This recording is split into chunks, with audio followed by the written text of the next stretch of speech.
Grabe, ganito pala talaga dito sa amin. Halos 3 taon na kami ditong nakatira sa Italy.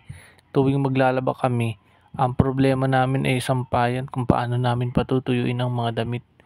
Kaya ayan guys, kita nyo naman, halos sa hangin na lamang kami nagpapatuyo ng mga damit kasi nga madalang ang araw, ang init dito. Kaya talagang kailangan marami tayong sampayan. Pero siyempre, naito tayo sa Italy. Tingnan nyo naman, kami lang ang may sinampay sa harapan ng bahay. Siyempre, dinala natin dito ang ugaling Pinoy. Ang hirap pala dito sa Italy, ano guys, ang hirap pagpatuyo ng damit. Bukod sa mahirap sa culture, sa mga pagkain, isa sa problema namin dito ay ang laging pagpapatuyo ng aming damit.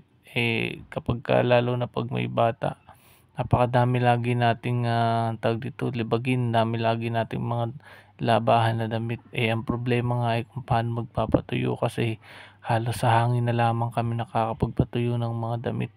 Ang hirap talaga